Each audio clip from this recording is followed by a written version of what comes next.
Friends, দেখুন এই পদ্ধতিতে আপনারা গাছে জৈব সার দিতে পারেন।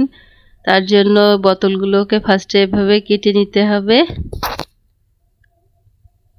আর এই যে মুখগুলাকে এভাবে ছিদ্র করে নিতে হবে। এই যে দেখুন বোতলটা কেটে নিয়েছি, এটা হচ্ছে আরেক সিস্টেমে করেছি। তো এইটার ভিতর দিয়ে খাবারটা দিতে হবে এবং ঢেকে দিতে হবে, না হলে পাখিতে এখান থেকে খেয়ে যেতে পারে। এই যে এখানে আমি কলার খোসা, পেঁয়াজের খোসা আর ডিমের খোসাটা গুঁড়া করে নিয়েছি, এই বোতলটার ভিতরে দিয়ে দিব। এখন আমি এই শসা গাছটার নিচেই বোতলটাকে পুঁতে দিব।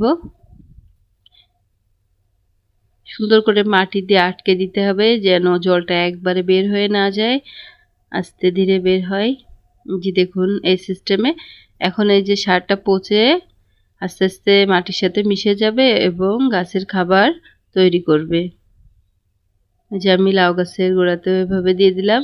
তো আমি এভাবে প্রত্যেকটা গাছের গোড়াতেই দিয়ে দিব।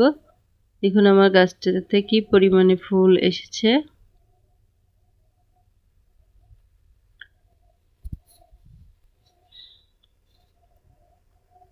আর এখন তো আমার প্রত্যেকটা সবজি গাছেই ফুল ফল ধরে গেছে।